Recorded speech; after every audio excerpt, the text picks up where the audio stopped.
오늘 시간에는 개신교인들은 사도신경으로 신앙 고백에서는 아니 되는가라는 제목으로 말씀의 은혜를 살피고자 합니다.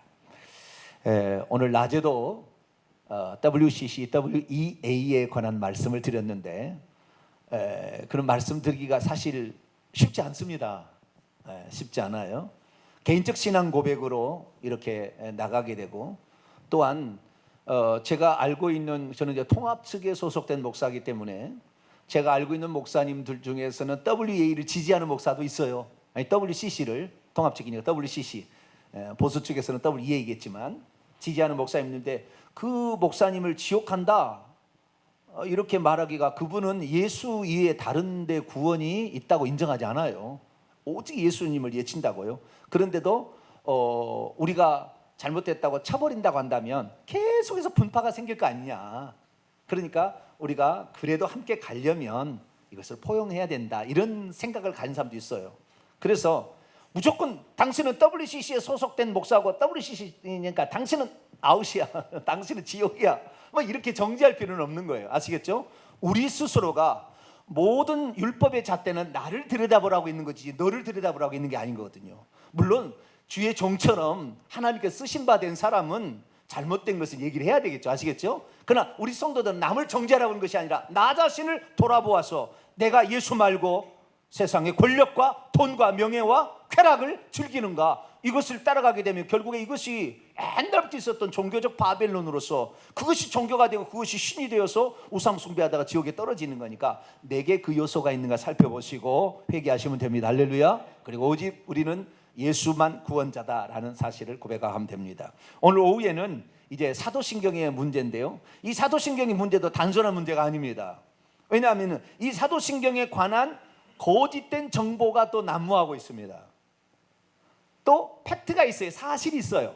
사실이 있어요. 그래서 이것들을 구분할 줄 알아야만이 우리가 사도신경에서 말하고 있는 잘못된 지식들이나 또는 사도신경의 부족한 부분들을 알고, 우리가 사도신경을 신앙으로 고백한다 할지라도 이러이러한 부분은 잘못되었다, 이러이러한 부분은 부족하다라는 생각을 알고 사도신경을 신앙 고백하면 문제되지 않습니다. 그런데 사도신경이 다 아무것도 모르고 사도신경이 무슨 주술처럼 마술처럼 뭐 이렇게 막 암송하는 이런 것이 아니라 뜻을 알고 이렇게 가면 되는데, 그래서 사도신경에 관하여 보편적으로 돌아다니고 있는 뭐 유튜브 영상 이런 거 보게 되면 사실도 있고 가짜도 섞여 있어요. 그래서 오늘은 그것을 구분해 드리고 우리는 어떠한 신앙 고백을 하면 좋은 것인가 라는 부분에 관하여 함께 살펴보기로 합니다. 유튜브 상에서는 이렇게 얘기하는 사람이 있어요. 그래서 제가 자료를 좀 뽑아왔는데요, 이렇게 얘기하는 사람이 있어요. 사도신경을 신앙 고백한다는 것은 마귀를 섬기는 우상 숭배다. 좀 세죠? 직접 이렇게 얘기해요. 이렇게 있어요. 근데 글을 뽑아온 거예요. 제가 만든 게 아니고. 사도신경을 한다는 것은 마귀를 섬기는 우상 숭배다. 맞아요? 들려요? 대한민국에 지금 사도신경으로 신앙 고백하지 않는 교단이 하나 있습니다. 어딜까요? 침례교. 대한민국의 침례교는 사도신경을 신앙 고백하지 않습니다. 나머지 모든 교단은 사도신경으로 신앙 고백을 합니다. 물론 어떤 소규모의 단체에서는 사도신경을 하지 않는 경우도 있습니다. 사도신경을 하지 않는 경우는 있으나 제가 생각할 때 80, 90%는 사도신경으로 신앙 고백 주일 낮 예배만 합니다. 이렇게 하는 거예요. 그러면 왜 우리가 주일 오후 찬양 예배는 신앙 고백을 하지 않고 수요 기도회나 금요 기도회는 하지 않고 주일 낮 예배 때 하느냐라는 것이죠. 신앙 고백을 할 때 그것은 우리의 어떤 신앙 고백에 이것이 주일 낮 예배 때 할 수밖에 없었던 어떤 이유와 원인과 역사가 있었겠죠. 우리는 그냥 선배들이 주일 낮 예배 시간에 사도신경이 들어가더라. 우리가, 여러분은 잘 모릅니다만 이 예배 순서에 보게 되면 이 예배도 처음에 경배 찬송이 있고, 그 다음에 감사 찬송이 있고, 뭐 고백 찬송이 있고, 헌신 찬송이 있듯이 일정한 구분이 있는 거예요. 다 이게 구분이 있습니다. 그래서 예배학을 공부를 하게 되면 이 찬송을 배열하는 것도 이렇게 어떻게 해야 되느냐, 이런 것까지. 옛날에는 교동문도 있었어요. 예배 시간에. 그죠? 기억나시나요? 지금도 교동문 하시는데도 아마 있을 거예요. 그런데도 예. 그런데 교동문화, 우리 교회 특별한 것은 감사의 찬송이 있다는 거예요. 그죠? 예? 그러지 않나요? 예. 예. 2달에 한 번씩 이렇게, 또는 한 달에 한 번 부득이할 경우는, 그래서 한 달에 감사의 찬송. 이달의 감사의 찬송은 뭐죠? 약할 때 강함 대신에. 우리가 회개 기도를 하고 죄사함의 선포를 받은 다음에, 그 다음에 우리가 감사의 찬양을 하게 되는데, 이런 것은 우리 교회만의 독특한 예배 순서에 들어가는 특징이죠. 이것은 물론 이 감사의 찬송을 이 찬송가 645장에 나오는 이 찬송가를 속에 하나를 넣을 수 있어요. 그런데 찬송가에서만 했을 때는 약간의 경건성과 거룩성은 상당히 보장이 됩니다. 그러나 우리의 마음을 다하는 문제에 있어서는 그 복음성가 CCM 계열이 더 나을 수 있기 때문에, 우리가 너무 딱딱한 예배가 되지 않기 위하여 우리의 마음을 표현하는 어떤 도구로서 일부러 제가 복음성가를 집어넣는 겁니다. 그래서 우리의 감사의 찬송, 회개할 때 주시는 용서를 베푸리는 하나님의 은혜에 감격하여 드리는 그런 찬송도 우리가 드리게 되는 거죠. 그러면 사도신경은 왜 신앙고백에 들어가게 됐느냐? 이것은 이단 때문에 생긴 거예요. 뭐 때문에 생겼어요? 이단 때문에 생긴 거예요. 이 옛날에는 교회라고 이름을, 뭐 오늘날에는 뭐 이렇게 교회란 이름을 붙여가지고 그 앞에다가 대한예수교 장로회, 그 다음에 뭐 대한기독교 뭐 침례, 이런 식으로 어떤 교단의 이름을 붙이잖아요. 그 다음에 그 앞에다 마크, 우리 교단 가는 것은 한반도에다가 빨간 십자가를 이렇게 딱 하는 이런 마크가 딱 새겨져 있잖아요. 그럼 저건 통합적, 저건 이단은 아니야 라는 생각이 물어보지 않아도 알게 된다, 그 말이에요. 지금은 아시겠죠? 그런데 옛날에는 그런 교회를 간판을 내걸고 교회를 한 게 아니라, 옛날 시대는 예수 믿는 사람이 함께 모여서 거기서 예배를 드리는데 사도신경을 만약에 신앙 고백하신다 그러면은 조금 이상한데라고 알게 됐다, 그 말이에요. 왜 그러면 그렇게 됐느냐? 이 사도신경이라는 것이 여기 이 주장을 말하면 이제 거짓 주장을 먼저 좀 얘기를 해볼게요. 그리고 역사를 좀 살펴봅시다. 사도신경은 예를 들어서 교황이 만들어낸 교황의 경전이다, 이건 가짜예요. 교황이 만들어낸 교황 경전이다, 이것은 다 가짜는 아니지만 가짜로 속합니다. 80%는 거짓말이에요. 역사를 잘 모르는 거예요. 교황이 만드는 게 아닙니다. 이것은 교회가 만드는 신앙 고백이 사도신조, 사도신경입니다. 그래서 이것은 교황이 또는 천주교 신앙 고백이다, 이것은 절반은 맞고 절반은 틀린 거예요. 그건 또 얘기할게요. 절반은 맞으나 절반이 틀린 거예요. 천주교 신앙 고백이라고 100% 옳은 거 아닙니다. 그것도 아닙니다. 그래서 신앙 고백이 원래 탄생하게 된 배경을 알아야 되는데요. 자, 예수 그리스도께서 이 땅에 사셨을 때에 제자들아, 앞으로 내가 올 때가 2000년이 지날지 3000년이 지날지 모르니 내가 한 말을 잘 받아 적으라. 그래가지고 성경을 쓰게 했을까요?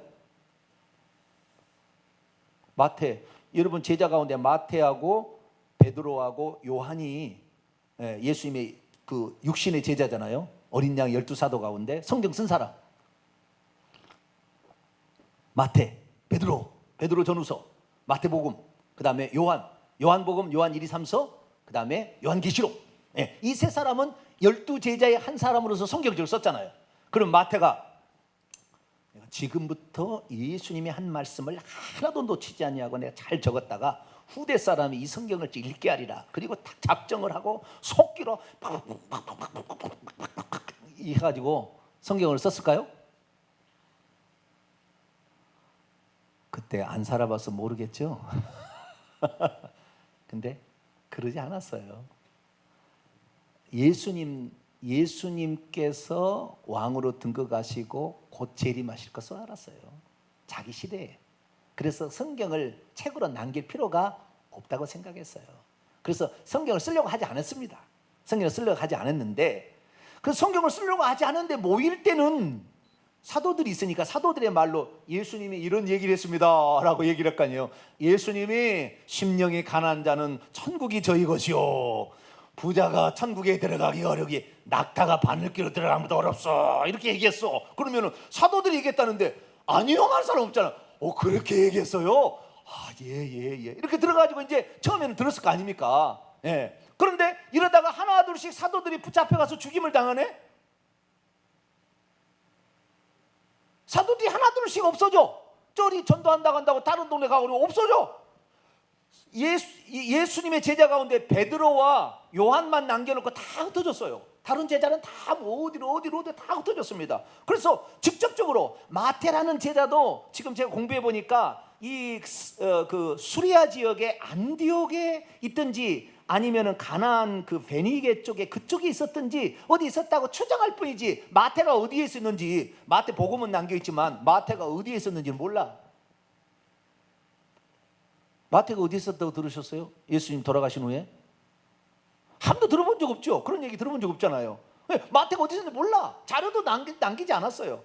추정할 뿐이에요. 다만 이러기 해서 추정할 뿐이에요. 그런데 어쨌든 간에 그 제자들이 하나씩 있다가 사라지고 기억력도 감퇴해가고 말이죠. 사라지는데 유대인들의 독특한 특징은 암송을 좀 잘한다는 겁니다. 옛날에는 모든 교육을 암송으로 했는데 유대인들은 율법 교육을 아예 암송으로 시켰어요. 자녀들에게. 그래서 다른 어떤 민족보다도 유대인들이 암송을 잘합니다. 부모가 얘기하면 그것을 암송을 넘겨주는 일을 잘해서 이 예수님의 제자들도 그것을 통해서 암송을 시키도록 했겠지요.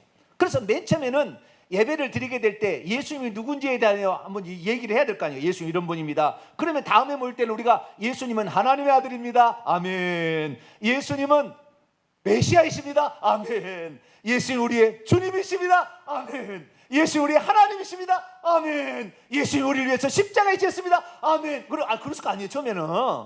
처음에 이런 신앙 고백을 했을 거 아닙니까?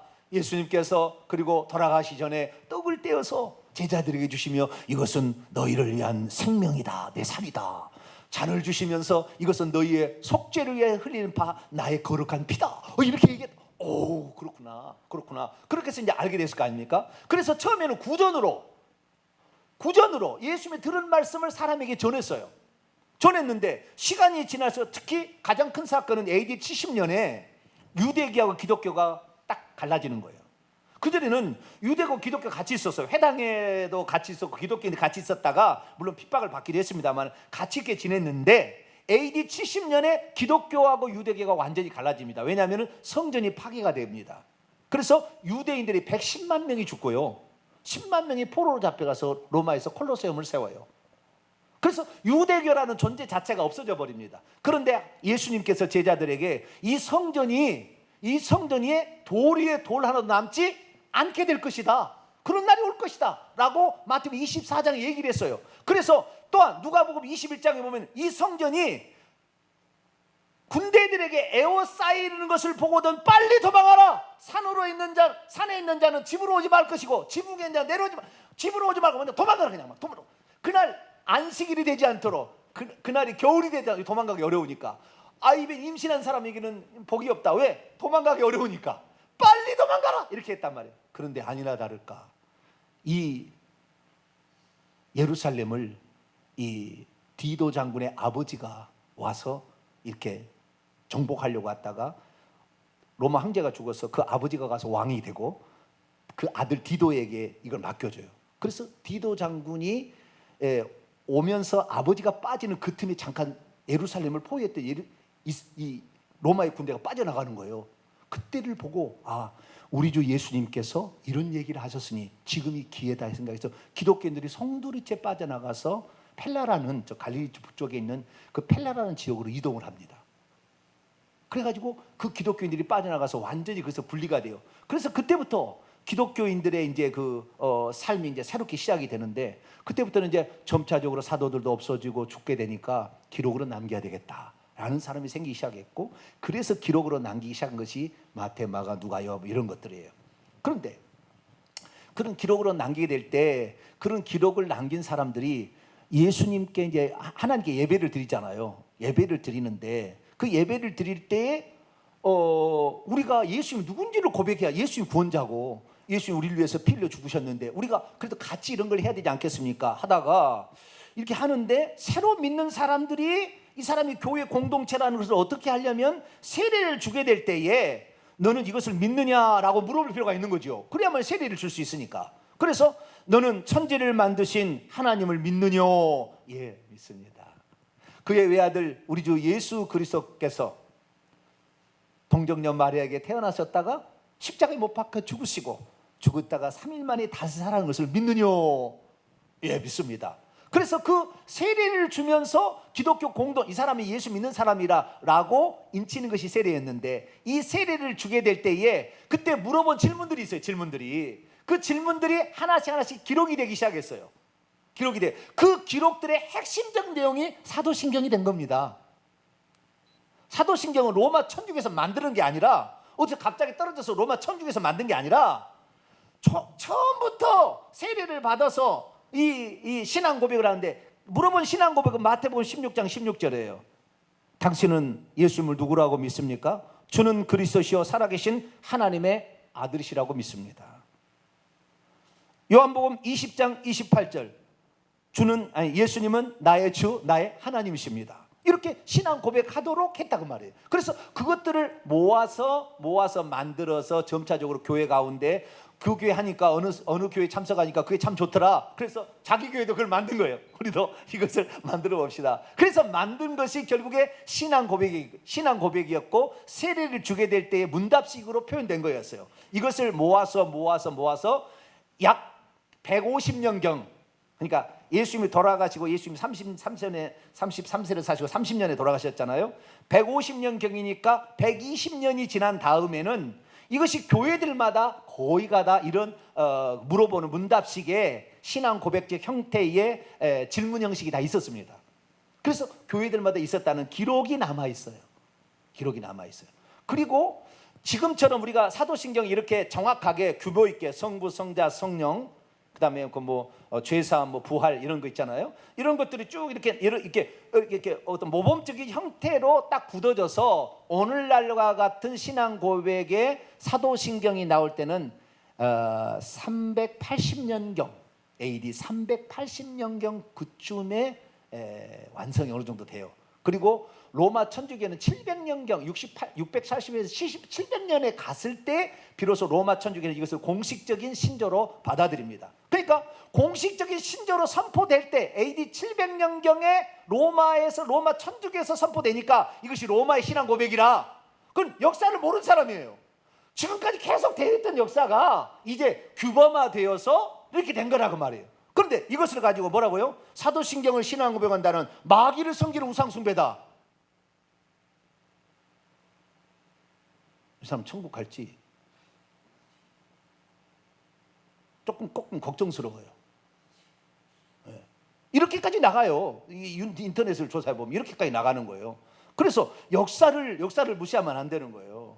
그래서 이 신앙 고백이 어떻게 전승되었는지는 이 책에 다 있어요. 그 중에서 가장 중요한 역사적 자료들이 남아 있는 책은 필립 샤프라는 사람이 쓴 이 교회사 전집이에요. 대전집이에요. 엄청난 많은 분량의 책이 이렇게 썼는데요. 이 사람은 대단한 사람입니다. 대단한 사람이에요. 엄청난 많은 권수를 썼는데요. 이 역사를 어떤 일이 있었는지 교회사를 기록한 최초의 사람은 유세비우스입니다. 누구라고요? 유세비우스라는 사람이 유세비우스라는 사람이 교회사라는 걸 처음 썼어요. 그전에는 교회사라는 역사를 안 남기고요, 편지로만 자기 부탁할 거 걸 편지로 이렇게 남겼어요. 그런데 이 유세비우스라는 사람이 처음으로 교회 역사를 썼는데, 이 사람은 260년에서 340년에 살았던 사람이에요. 그러니까 3, 4세기에 살았던 유세비우스라는 사람이 324년까지 그가 그 가이사랴의 감독이 되어서 적어도 10년 이상을 책을 썼는데 10권의 책을 썼어요. 10권의. 그것이 지금 한글로 이렇게 번역된 겁니다. 유세비우스 교회사는 책인데, 이것이 교회사 역사 가운데 최초의 기록입니다. 여기에 보면은 어떻게 성경책이 마태, 마가, 누가, 요한복음이 들어왔는지, 요한계시록이 어떻게 성경책이 들어왔는지 다 나와 있어요. 어떻게 이 마가가 마가복음을 썼는지 이런 것도 다 나와 있어요. 여기 나와 있어요. 여기 역사책이 있어요. 그런데 이것보다 더 자세하게 확실한 것이 필립 샤프라는 이 교회사가인데 엄청난 사람이에요. 한 세기 전의 사람이거든요. 근데 엄청난 사람입니다. 이 사람이 기록을 해놨어요. 거기에 기록을 보게 되면 사도신경은 로마 천주교 신앙 고백이라는 게 틀렸다고 나오는 거예요. 자, 그러면 이때는 어떻게 했는지 제가 간단하게 말씀을 드립니다. 여기에 필립 샤프의 책을 보게 되면 제 2권입니다. 여기 보게 되면 140장에 신앙의 표준과 사도신경이 나와 있습니다. 좁은 의미로 생각할 때 사도적 전승 혹은 신앙의 표준은 기독교의 교리역 혹은 교회의 신앙의 대여로 이해되었다. 이러한 요약은 세례 예비자들에게 교리를 가르치고 그들에게 교회 앞에서 신앙을 고백하게 할 필요에서 생겼다. 그것은 상징 곧 카톨릭 그리스도인들이 불신자들과 이단들과 구분되게 서로를 알아보는 표지와 동등한 것이 되었다. 베드로의 신앙 고백 마태복음 16장 16절이 초대의 신조 기독교 세례 고백서의 기조를 제공했으며 마태복음 28장 19절 아버지와 아들과 성령의 이름으로 세례를 주라는 것이 이것이 아버지와 아들과 성령이라는 신앙 고백, 지금 사도신경의 형태가 나는 전능하사 천지를 만드신 아버지 하나님을 믿사오니 그 아버지, 그 다음에 그의 외아들 예수 그리스도를 믿사오니 성령, 이것이 바로 마태복음 28장 19절의 주님의 유언에 따라서 이렇게 만들었다 라고 기록을 해놨다 그 말. 이것이 어느 정도 기틀을 잡은 것이 150년이고 교회 가운데 파닥에 다 알려진 게 한 380년 정도고 가톨릭에서는 700년에 공식화했다라는 것입니다. 아시겠죠? 그렇게 해서 나왔기 때문에 가톨릭의 신앙 고백이니까 마귀의 신앙 고백이다. 그건 어떻게 해요? 넘겨 짚은 거지 그것은. 그것은 역사를 부정하는 거라. 그게 아니에요. 우리의 신앙 고백이었어요. 우리의. 천주교가 처음으로 거기다 덧붙이고 바꿔서 문제가 된 것이지 사도들이 쓴 건 아닙니다. 이게 이제 전승이 있는데요. 예, 그때 이레네우스나 많은 이런 사람들이 AD 100년, 200년에 살았던 사람들이 어떻게 사도신경이 돼 있는지 막 써놓은 게 있어요. 써놓은 게 있는데 이것은 상당히 전설적인 이야기라고 신빙성 없는 거라고 막 얘기하는 것도 있어요. 근데 거기에서는 처음에는 이제 나중에 그렇겠죠 아마. 예, 이것을 아마 중요하게 여기게 하려고 12사도들이 한마디씩 고백을 한 것을 사도신경은 12가지 신앙 고백입니다. 12가지 신앙 고백으로 구분되어 있어요 이게. 그래서 12개를 사도들이 12사도가 한마디씩 고백한 것이 사도신조가 되었다. 거짓말이지 이것은. 그렇게 되지 않았어요. 왜냐하면 사도들이 가서 복음을 전할 때 자기 나름대로 예수님이 누군지를 설명해 주다가 예수님은 주님이십니다. 예수님은 하나님의 아들이십니다. 예수님은 하나님이십니다. 이렇게 가르쳐, 이걸 믿는 것이 신앙이다 라고 가르치면서 모아지고 서로 교통하다가 이런 건 해야 되겠다라고 해서 세례문답에 그것을 씀으로 말미암아 그것이 교회의 신앙 고백의 기초가 된 거예요. 아시겠죠?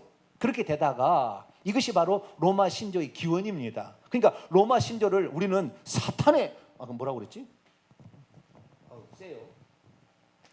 로마 사도 신조는 마귀를 숭배하는 우상 숭배다. 이렇게 하면 안 돼. 이건 너무 과도한 거야. 이거 가면 안 돼. 예. 우리의 신앙 고백이 사실 거기에서 나온 거니까 나왔다. 천주교에서 올라가면서 천주교에서 첨가하기 시작했고 바꾸기 시작했습니다.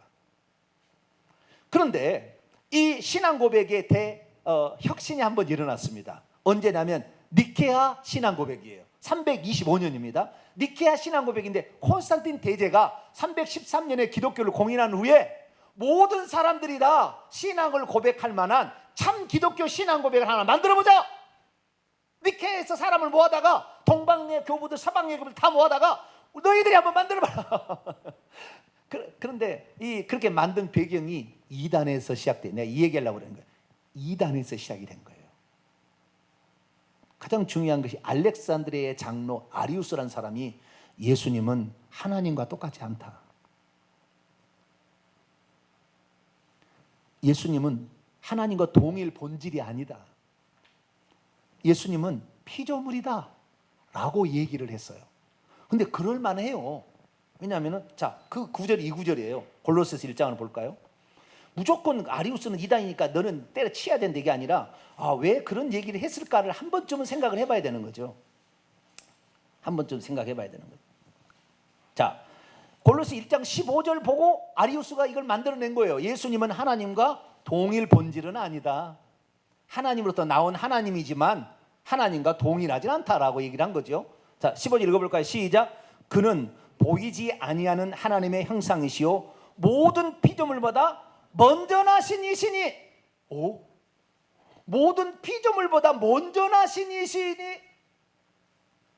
그러면 예수님이 맨 처음에 나온 피조물 아니냐?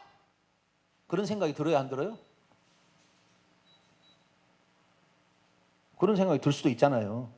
네. 그런데 원문은 그렇게 되어 있지는 않았습니다. 모든 만물의, 그러니까 모든 피조물의 프로토토코스 이렇게 되어 있어요. 프로토토코스. 프로토토코스라는 것은 이 번역을 할 때 프로토토코스를 맏아들, 맏이, 초태생 이렇게 번역하는 프로토토코스. 이게 first born이죠. 먼저 나신인데 초태생이라는 말이 동물로 봤을 때의 초태생입니다. 초태생을 말하는 것이고요. 그래서 이 프로토토코스를 어떻게 번역하느냐가 중요한데 먼저 나신이라고 번역을 해버리니까 사람들이 잘못 이해한 게 된 거죠. 그런데 이것을 먼저 나신이라고 번역할 것이 아니라 으뜸이다, 첫째다, 원형이다라고 번역했으면 아주 제대로 된 번역이었을 거예요. 모든 만물의 원형이시다. 그분으로부터 다 만물이 나왔으니까 그렇게 번역하면 좋았을 텐데 당시의 지식이 그걸 풀어낼 만한 지식이 안 돼서 이 아리우스가 예수님은 모든 피조물보다 먼저 생겨진 피조물이다 라고 얘기를 함으로 하나님이지만 하나님과 동일 본질은 아니다. 그것 때문에 이제 아다나시우스하고 막 싸우는 거예요. 교부들끼리 막 싸우는 거예요. 그래서 그러면 교회 모든 교회가 공인할 만한 그런 신앙 고백을 만들어봐라 라고 콘스탄틴 대제가 니케아의 사람을 모아다가 교부들을 모아다가 시켜가지고 만든 신앙 고백이 니케아 신앙 고백인 거예요. 니케아 신앙 고백. 그래서 니케아 신앙 고백은 동방교회나 서방교회, 그러니까 교회가 먼저 있다가 로마에 있다가 로마가 나중에 쇠퇴할 것 같으니까 콘스탄틴 대제가 지금 이스탄불이라는 곳으로 이사를 합니다. 콘스탄티노플, 옛날에는 콘스탄티노플이었는데 그 이스탄불로 이사를 가가지고 거기다 대도시를 세워서 거기서 한 500년 이상을 존속을 합니다. 그래서 서로마 제국이라고 하죠. 거기를 원래는 동로마 제국이었다가 서로마 제국인데 동로마 제국이라고 하죠. 그쪽 동쪽이니까 동로마 제국이라 하는데 그쪽으로 이사를 하게 되면서 거기에서 많은 일들이 있어요. 그래서 그때 당시에 그냥 보통 세례를 줄 때의 이 고백은 로마의 신조라고 하지도 않았고 그냥 세례 문답에 쓰는 어떤 신앙 고백이라고 얘기했지 어떤 공식 명칭도 없었어요. 그냥 그렇게 왔던 것이고 여기에다가 이것을 좀 더 확장하면 니케아 신조가 되는 거예요. 여기에다 확장해버리면 니케아 신조가 됩니다. 좀 더 들어가 있어요. 그래서 어쩌면 이 니케아 신조를 축소하면 사도 신조가 되는 거예요. 그 정도로 사도 신조는 초대교회부터 처음부터 신앙 고백의 원형으로서 교회 가운데 쓰여지다가 니케아 신조 때 어떤 공식적인 신조화된 것이 니케아 신조.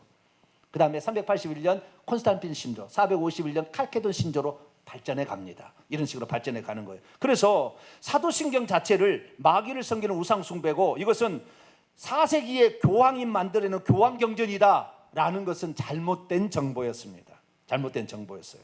그래서 우리가 그러면 사도신경을 어떻게 받아야 되느냐? 많이 변질됐습니다.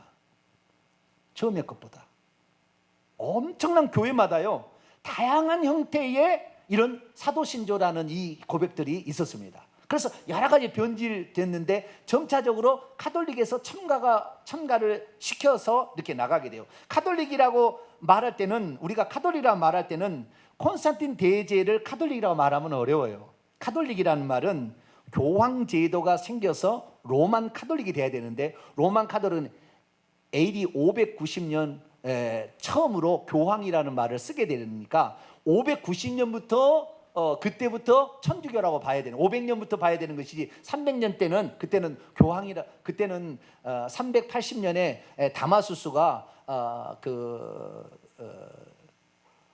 폰티펙스 막시무스라고 로마가 가지고 있는 종교의 우두머리 그 집정관을 자기가 종교 우두머리를 자기가 가져와서 쓰게 되므로 상당히 권력을 가져갔지만 그때 교황이라 말하지는 않아요. 그러니까 교황 제도는 한 500년부터라고 생각하시면 천주기 전의 일이라 그 말이에요. 천주기 전의 일. 그러나 물론 거기서 근간이 나왔겠죠. 그런데 이러한 아리우스라는 이러한 그 세력이 나와가지고 하다 보니까 예수님의 신앙 고백을 틀리게 하면 우리는 이건 용서할 수 없다는 거예요. 그래서 우리는 이것이 바른 신앙 고백이니까 이런 걸 해야 된다고 신앙 고백이 생겨나게 되었다는 거죠. 그래서 어느 집회를 가는데 그런 신앙 고백을 하지 않고 있으면 이거 혹시 아리우스 이단 아니야? 라고 생각할 수 있었다고 말이에요. 그러다가 조금 더 뒤에 가가지고는요 영주주의 이단이 나오기 시작합니다. 영주주의 이단이 나오는데 영주주의 이단은 AD 70년부터 150년, 200년까지도 이렇게 쭉 있었던 이런 사람들이에요. 몬타누스를 비롯한 이런 영주주의 이단이 나오는데 이 영주주의 이단은 예수님이 사람이 아니다라고 얘기를 해. 거꾸로 이제 또 이쪽은 예수님이 피조물이다 이렇게 얘기했다. 아리우스가 했다고 한다면, 몬타누스라는 이런 영지주의 쪽에서는 예수님은 하나님이지 사람이 아니었다 이렇게 얘기한 거예요. 또 그러니까 영지주의자들 이런 것, 예수님이 사람이 아니었으면 우리의 피를 흘린 것이 뭐예요? 속죄가 헛된 것이 되잖아요. 예수님이 사람이 아니었으면 우리 죄를 위해서 죽은 게 말이 됩니까? 안 되잖아요. 그래서 영지주의, 이거 영지주의 안 되겠다. 아리우스 이단, 영지주의 이단. 그래서 우리는 예수님은 사람으로 동정녀 마리아에게 태어나셨다. 그래서 사람이심을 우리가 고백해야 된다. 이런 식으로 해서 결국에 만들어짐으로 말미암아 로마 신조, 이것이 사도 신조라는 사도들의 전통을 이어받은 게, 사도가 직접 얘기한 건 아니지만 사도들의 신앙 고백에 전통을 이어받은 성도들이 만들어내는 신앙 고백이 점점 고차화되었는데요. 나중에 로마는 점차적으로 동방하고 서방하고 나눠지게 되는데요. 로마는 서로마에 해당되는 것이고 동방은 동방 정교회라고 나중에 갈려지게 되는데, 이 예수님이 이 땅에 오신 것에 대해서는 별 문제가 없었는데 성령이 누구로부터 나오느냐에 따라서 동방 서방계 갈려요. 성령이 아버지로부터 나오느냐, 아버지로와 아들로부터 나오느냐라는 것 때문에 아버지와 아들로 나온다는 것은 서방이고 아버지로부터만 나왔다라는 것은 동방이었어요. 그래서 둘이가 완전히 갈라진 게 1054년에 완전히 갈라지게 됩니다. 그리고 여기도 갈라지게 되는데, 나중에 어떻게 되냐면요, 동방교회는 로마 신조라고 알려진 데를 버리고 니케아 신조, 콘스탄티노플 신혼자, 칼케돈 신조 쪽을 따라가요. 동방교회는. 근데 서방교회 로마 쪽에는 우리는 로마 신조, 초대교회에서 했던 이 로마 신조를 고쳐서 쓰겠다는 식으로 가가지고 로마 교회, 로만 카톨릭에서는 니케아 신조보다는, 니케아 신조도 인정하지만은 대부분 다 로마 신조라고 일컬어지는 사도 신조를 신앙 고백의 핵심 요초로 봅니다. 그래서 거기를 자기들 나름대로 수정하고 보완하는 거예요. 근데 잘못됐죠. 그 수정하고 보완한 것이, 수정하고 보완해가지고 없는 걸 막 집어내요. 음부에 내려가사라는 말은 없었어요. 우리도 없잖아요. 우리 한글에 있는 그 사도 신조에는 음부에 내려가사 십자가에 못 박혀 죽으시고 장단이 사흘 만에 죽은 자가 살아나서 음부에 내려가사가 그 중간에 있는데 빼버렸어요. 근데 그것이 원래는 없었는데 나중에 그것이 로마 천주교에서 집어넣습니다. 연옥교리를 만들려고 점차적으로 자기의 편리에 따라서 어떤 걸 집어넣는 거예요. 그 다음에 나중에 700년에 들어가게 되면 교회도 공교회라고 바꿔요. 무슨 교회라고요? 거룩한 교회. 자, 사도신경 봐보세요.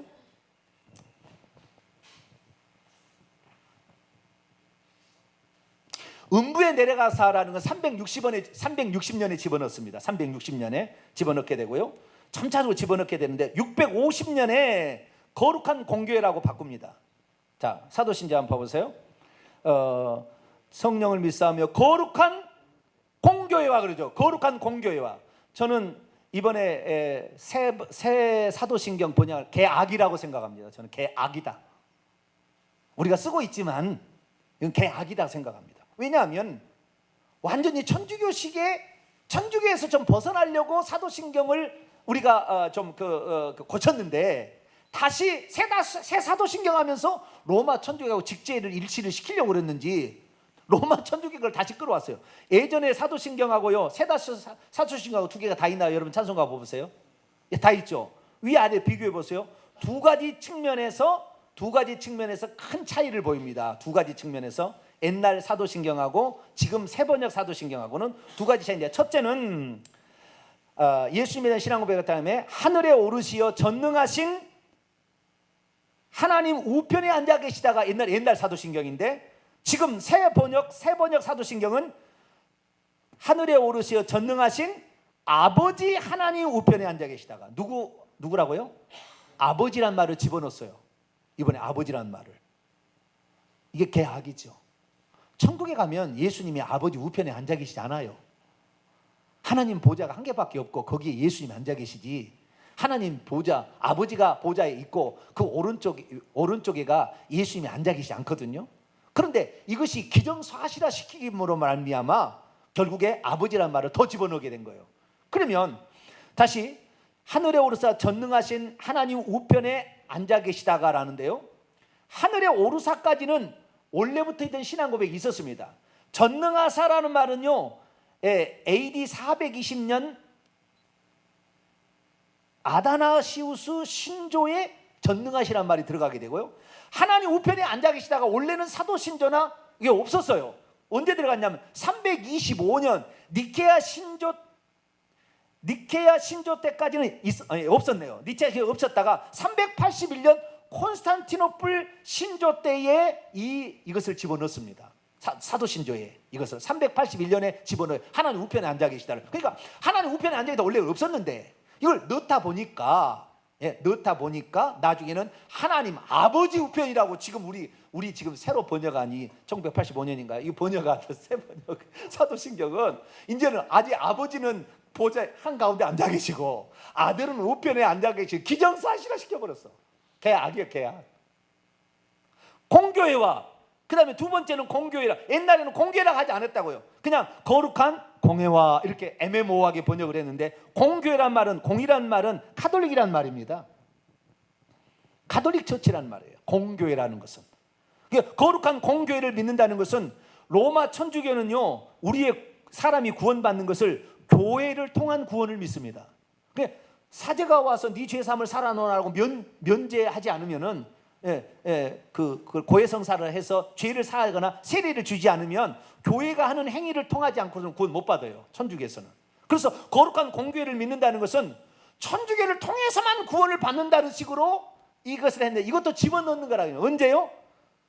650년에 거룩한 공교회라. 공교회라는 말은 그냥 거룩한 교회인데 그렇게 공교회라고 바꾼 것은 650년경에 집어넣는 거예요. 이런 식으로 해서 천주교가 점점 집어넣어서 우리가 가지고 있는 이 사도신경은 천주교의 신앙 고백을 그대로 가져온 겁니다.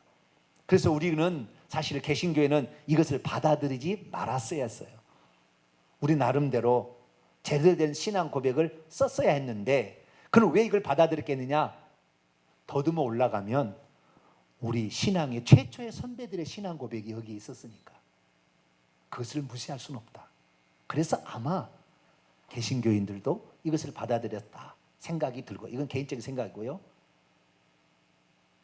진짜는 로마 천주교에 있던 신부들이 나와서 개신교회를 만들었거든. 루터나 칼빈이나 다 신부들입니다. 로마 천주교 신부들. 그래서 신부들이 나왔는데 신부들 중에서 자신의 신앙 고백을 그렇게 이것은 아니다, 이런 것 정도는 그냥 수용할 수 있다라는 것을 받아들여서 그렇지 않았었나. 근데 좌우지간 우리가 개혁교회가 신앙 고백을 하게 될 때는 이렇게 하지 말았어야 됐는데 이렇게 했다는 것입니다. 자, 그럼 우선 사도신경의 문제점을 대해서 조금 더 이제 좀 살펴보도록 하죠. 우선 구절을 잠깐 봅니다. 사도신경은 12가지 신앙 고백인데요, 옛날 신앙 고백을 보게 되면 첫 줄이 1번이고요, 둘째 줄이 2번이고 셋째 줄은 3번입니다. 4, 5, 6 절이로서까지 7번이고요, 그 다음에 8번이 성령을 믿사오며 9번이 거룩한 교회와 성도가 교통하는 것과 9번이에요. 그 다음에 10번이 죄를 사해 주시는 것과 11번이 몸이 다시 사는 것과 12번이 영원히 사는 것입니다. 이렇게 해서 12가지 신앙 고백이 됩니다. 이 신앙 고백은 처음에는 어땠을까를 따져보면은 하나님은 안 들어갔어요. 예수님에 대한 신앙 고백만 했어요. 처음에는 예수님은 하나님의 아들이시다, 메시아시다, 이렇게만 고백해요. 그래서 메시아 그리스도 하나님의 아들 중심적 신앙 고백입니다, 이 신앙 고백. 그래서 예수님에 관한 것은 6가지 조항이 있어요. 둘째 줄입니다. 그의 외아들 우리 주 예수 그리스도를 믿사오니, 이게 첫 번째고요. 두 번째는 이는 성령으로 잉태되어서 동정자 마리아에게 나시고, 이게 출생입니다. 아까는 성자의 신분이었고, 세 번째는 본디오 빌라도에게 고난을 받으사 십자가에 못 박히죠. 고난과 죽음이죠.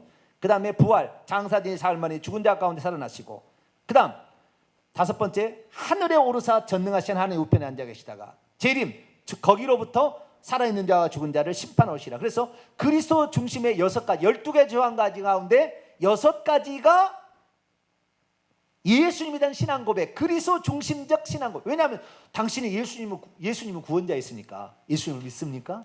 예수님 누구로 믿습니까? 라고 시작됐기 때문에, 그래서 그리스도 중심적 신앙 고백인데, 이런 것들이 결국에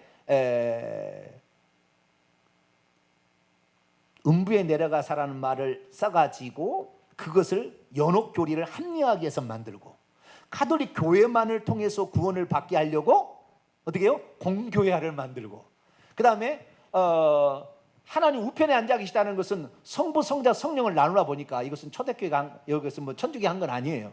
그 전에 380년에 한 거니까. 그래서 이때는 하나님이, 그때 당시에는 이 정확한 지식이 좀 부족했나 봐요. 오늘은 정확히 우리가 알아버리는데, 분명하니까 하나님 아버지가 있으면은 아들이 자리가 있지 않겠느냐. 그래서 이걸 집어넣는 것이 결정적인 의미예요. 왜냐하면은 사도신경 가운데 단 하나 하나님 우편에 앉아 계시다만 상징적인 표현입니다. 나머지는 다 실제입니다. 모든 것은 상징이 하나도 없어요. 다 똑같은 거예요. 그대로 이루어졌어요. 그대로. 아시겠죠? 그대로 되어진 건데 우편에 앉아 계신다는 말이 상징적인 표현이에요.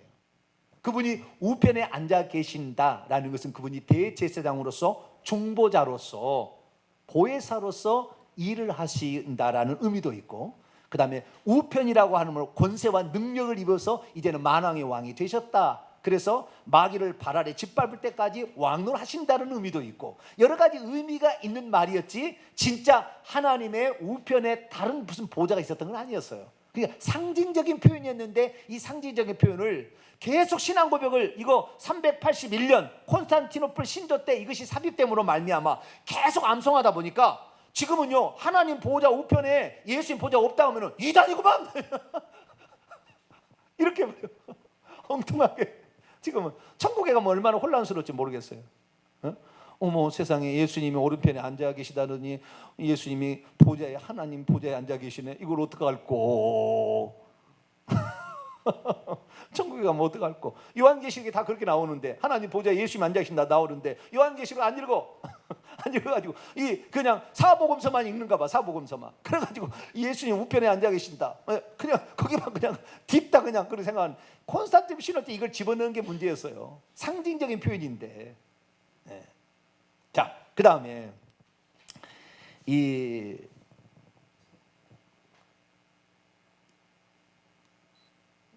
말이 안 되는 이야기를 많이 하는데요. 이 틀렸다고 주장하는 사람들에게 제가 이제 얘기하겠습니다. 네 번째, 본디오 빌라도에게 고난을 받으사 있죠. 본디오 빌라도 고난을 받으사. 이게 잘못했다고 막 까는 사람이 있어요. 본디오 빌라도에게 고난을 안 받고 누구한테 고난을 받았나요?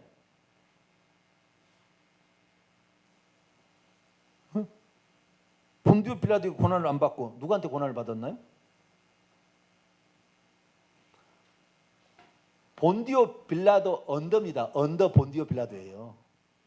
네, 언더, 그 아래에서, 그 치하에서 라는 겁니다. 그러니까 본디오 빌라도에게라고 번역했다고. 물론 본디오 빌라도가 예수님 십자가에 못 박았지 누가 못 박았나요? 맞죠? 그러나 목적은 본디오 빌라도에게라는 것은 수단을 말하는 것이고, 목적은 뭡니까? 우리 죄를 속죄하려고 그랬죠. 그러지 않았습니까? 그러니까 여기에 본디오 빌라도의 고난을 받으사, 틀린 말 아닙니다. 이것을 깔 필요 없어요. 이건 그때 실제 있었던 일이니까. 그러나 목적, 이건 수단이고, 목적은 우리의 죄를 속죄하려고 십자가에 못 박혀 죽으신 거죠. 아시겠죠? 그건 우리가 이해하시면 되는 거예요. 그것은 이해하면 되는 건데, 거기에 대해서 무슨 말을 다는 사람이 많이 있고요. 그 다음에 또 성도가 교통하는 것과 그 9번째 신앙 고백입니다. 거룩한 공예와 성도가 교통하는 것과, 이 성도의 교제도 똑같이 650년에 삽입된 겁니다. 성도의 교통. 그러면 성도의 교통은 뭐냐? 성도의 교통은 천주교에서 650년에 집어넣는데 이걸 집어넣은 이유는 뭐냐면, 우리가 생각하는 성도의 교제와 틀려요. 천주교 신앙 고백은, 천주교 교제는 어떻게 틀리냐면, 천국에 있는 성인들이 있는데 그 성인들과 우리가 교제할 수 있다는 거예요. 그래서 내가 그분께 기도를 많이 바치게 되면 그분의 공로가 내게 온대요. 그래서 내가 연옥에 천국은 못 가고 지옥은 안 가겠지만 천국 갈 만한 상태가 아닌 사람은 애매모호한 연옥에 떨어져. 없는 교리에 저 천국에서 만든 애매모호한 떨어지는데, 내가 기도를 잘 바치게 되면은 천국에 있는 이미 죽어 있는 성도들하고 교통이 일어나 가지고 그 공로가 내게 쏟아진대요. 천주교 교리예요. 그러니까 우리는 성도의 우리는 여기 지금 우리 살아있는 성도들의 교제잖아요. 우리 생각은 이렇게 하는데, 천주교에서는 그걸 어떻게 해요? 우리가 기도를 바치게 될 때 죽어있는 사람의 공로가 나한테 온다 이렇게 생각하는 것을 생각하고 이것을 천주교 신앙 고백을 만들어 넣었다 그 말이에요. 우리는 그렇게 안 받아들이지만, 아시겠죠? 그러니까 이건 죽은 자하고 교제하니까 우상 숭배다 이렇게 이제 몰고 가는 거예요. 이제 나쁘게 얘기하는 사람은. 그러나 우리는 이것이 천주교에서 처음에 만들 때 이렇게 만들었다고 생각하는 것을, 그렇지만 우리는 받아들일 때 믿는 성도들의 교제, 아시겠죠? 코이노니아라고 생각하시면 됩니다. 아시겠죠? 그렇지, 이것이 우리가 죽은 자하고 이거 우리가 신앙 고백하면서 죽은 자하고 교제합니까? 주여 어거스틴의 공로가 내게 내려오게 주시옵소서, 그런 거 합니까? 그거 안 하잖아요. 그런데 그렇게 한다고 막 어거지로 쪄가지고 우상 숭배를, 사도신경을 고백한 사람 우상 숭배다 막 몰아가는 거예요. 막 몰아가는. 그거 아니에요. 우리는 그렇게 안 해요. 우리는 그런 생각 안 해요. 우리의 믿음대로 역사하는 것이지 자기들이 만들어 놓은 공식대로 역사하는 게 아니라 내 믿음대로 역사하는 거니까. 그래서 이 교통을, 거룩한 교회와 성도가 서로 교통하는 것, 그래서 이것들은 천주교에서 만들어낸 것이다 라는 사실로 주의 깊게 생각하고, 우리는 교회와 그리고 성도들이 교제하는 것 좋다, 이렇게 생각하시면 될 것 같습니다. 그 다음에 두 번째, 외아들 문제입니다. 예수님이 외아들 문제라고 막 떠드는 사람이 있어요. 예수님은 외아들이십니까 아닙니까? 틀렸다는 거예요. 이게 틀렸다. 틀린 거 아니죠? 예수님은 외아들이죠. 독생자이니까 외아들 맞습니다. 그런데 예수님이 죽고 부활하심으로 외아들에서 맏아들로 성격하죠. 그런데 외아들이라고 해도 되고 맏아들 해도 되는 거예요. 근데 맏아들로 하느냐 외아들로 하느냐 둘 다 맞는 거죠. 예수님이 육체에 계실 때는 외아들이셨고 죽고 부활하시면 맏아들이었으니까. 그런데 맏아들로 고쳐야 된다고 또 난리를 한 사람이 있어요.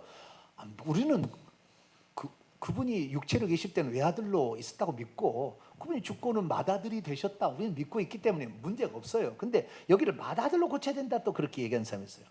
그다음 한 번 더 할게요. 동정녀 마리아에게 나셨다 그렇게 얘기한대요. 동정녀 마리아가 동정녀냐? 동정녀 아니다. 동정녀 아니에요? 동정녀였죠. 예수님이 마리아가 예수님을 낳을 때 예수님이 동정녀였지 그러면은, 처녀였지 그러면은 시집간 무슨 애 낳은 아주머니였나요? 동정녀 맞아요. 그러면 왜 그러면은 이것이 잘못되었다고 막 떠들으냐? 천주교에서 이 동정녀의 교리를 막 만들어가요. 천주교에서 어떻게 만들어가느냐? 그 역사의 변천 과정이 있어요. 변천 과정이 있는데, 이 동정녀 마리아가 그냥 동정녀로 끝나는 게 아니라고요. 어떻게 하냐면은 동정녀 마리아라고 천주교에서 고백할 때는, 천주교에서는 지금 어떻게 고백하냐면은 마리아는 예수님을 낳고도 아이를 안 낳았대요. 그래서 평생 동정으로 살았대요. 맞아요, 틀려요? 예수님께서 어느 날 있는데 예수님한테 마리아하고 그의 남동생과 여동생이 찾아와가지고 막 그러잖아요. 누가 내 모친이며 누가 내 형제 자매냐 했어요, 안 했어요? 그랬더니 뭐라고 얘기하냐면, 천주교에서는 이제 그거 할 말이 없으니까 그 사촌 동생을 데려왔다. 웃기고 죄송합니다. 너무 천주교를 웃기고 나면 안 되고, 평생 동정녀로 살았다고 이렇게 이제 만들어가는 거예요. 그것만이 아니에요. 평생 동정녀만 아니에요. 좀 더 지나가게 되면은 평생 동정녀, 언제 동정녀가 평생 됐냐면은 제2 바티칸이 1962년에 1965년에 이렇게 만든 거예요. 그리고요, 뿐만 아니라 이 예수님은, 아니 마리아는 예수님을 잉태하게 될 때에 죄가 없이 잉태했대요. 마리아는 죄인입니까 아닙니까? 죄인이죠.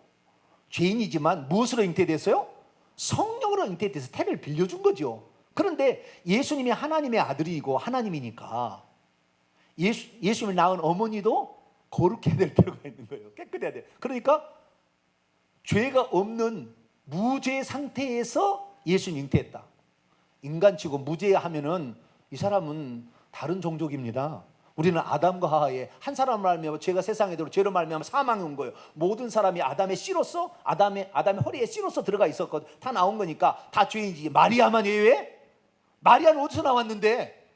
죄인으로부터 태어났는데 당연히 죄인이지. 근데 마리아를 신으로 습격화시키려고 천주교에서는 나중에 어떻게 해요? 마리아는 죄 없는 상태에서 예수님을 잉태했다 이렇게 얘기해요. 좀 더 나가면 어떻게 해야 되느냐? 마리아는 평생 죄를 짓지 않았대 이제. 죄가 없이 예수 잉태했다는 것은 1854년 교황 비오 9세가 그렇게 얘기했고요. 예수님은 한 번도 마리아는 한 번도 죄를 짓지 않고 평생을 죄 짓지 않고 살았대. 자범죄가 하나도 없대. 이것은 1854년 또 교황 비오 9세가 이렇게 또 얘기를 합니다. 이런 식으로 해가지고 나가다가 나중에 어떻게 되냐면은 마리아는 죽은 지 3일 만에 승천하셨습니다. 스스로. 이것을 마리아 몽소 승천설인데 1950년 비오 12세가 그것을 또 선포합니다. 교황의 말은 무오합니다. 천주교는 교황의 말은 무오해요. 죄가 그러니까 틀린 게 없어요. 그래서 마리아는 이제 승천해 버렸네. 3일 만에 3일 만에 승천. 하늘에 올라가 가지고요. 이제 또 나가요. 하늘에 올라가서는 이제는 모든 은총의 중재자래요. 그래서 마리아를 통하지 않고서는 구원을 받을 수가 없대요. 은총을 받을 수가 없대요. 그래서 천주교는 마리아여 우리를 위하여 비르소서. 왜? 거기 공로가 마리아부터 공로가 와야 돼. 그래서 마리아를 통해서 우리가 은총을 입으려고 하니까 아무도 이것을 받아들이지 않으려고 할 것 같으니까 교황이 어느 날 공모를 했다는 거 아니에요. 공모를 어떻게 하면 이 마리아를 통해서 은총을 받을 수 있는지 이 성도들이 다 알 수 있도록 할 거냐. 그때 어떤 신부가 고안을 했어요. 어떤 사람이 천국을 탁 올라갔는데 예수님 그 앞에 있더래. 이거 무서워라. 근데 쫙 올라갔는데 마리아가 있더래요. 어머 마리아요. 예수님 앞에는 죄인이니까 그냥 꼼짝을 못하는데 마리아는 똑같은 사람이니까 마리아요 예수님에게 이런 걸 좀 부탁을 해주시면 좋겠습니다. 그랬더니 마리아가 그래서 아들아 이 사람이 이런 일이 있는데 네가 좀 돌아보지 않겠니? 그러면 아들이었으니까 어머니 분부대로 하겠나이다. 이렇게 된다는 거예요. 예수님 앞에 가면 그따위를 네가 지금 안수집산 장로가 되고 그따위 지금 기도해? 그렇게 할까봐. 그런데 마리아는 너무나 우리와 성정이 같은 사람이라 우리를 긍휼히 여긴다는 거예요. 그래서 우리가 마리아에게 기도를 바쳐야 된다는 거예요. 그럼 마리아가 아들한테 부탁하면 아들이 안 들을 수가 없다는 거예요. 이렇게 교리를 만들었습니다. 은총의 중재자. 여러분 천주교 안 다닌 것을 감사하게 생각해야 돼요. 온갖 거짓 것에 난무하는 것이 온통 교리라는 것이 순전히 아주 거짓말로 완전히 만들어가지고 그렇게 하고 있는 마리아는 죄인이에요. 태만 빌려줬어. 성령으로 잉태된 거예요. 천국에 가보세요. 마리아는 천국에 갔어요. 날마다 울어. 내가 그런 게 아닌데, 내가 신이 아닌데, 나는 예수님 앞에 피조물인데.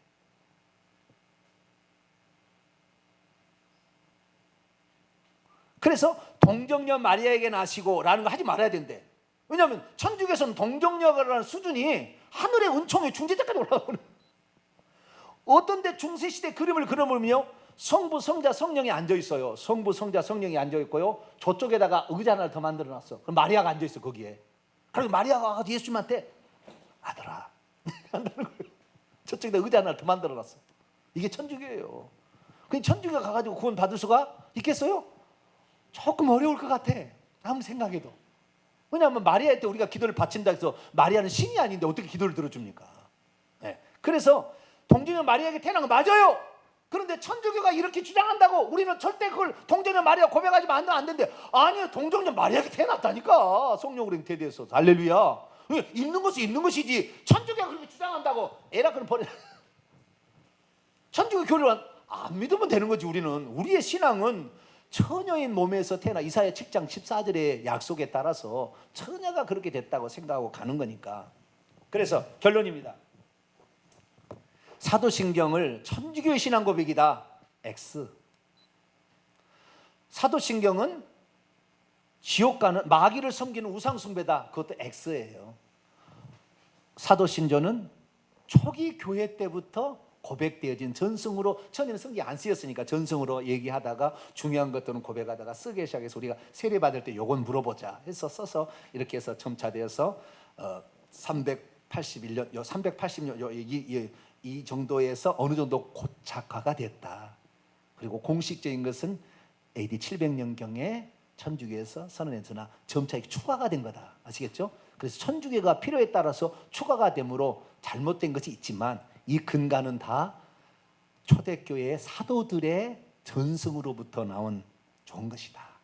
12사도가 한마디 고백한 건 아니지만, 그래서 이것을 너무 평가를 나쁘게 할 필요도 없고 우리는 주의해야 할 점만 이렇게 잘 주의하고 이것을 보게 되면 됩니다. 마지막 한마디도, 사도신경은 아무래도 더 교정을 해야 될 것 같아요.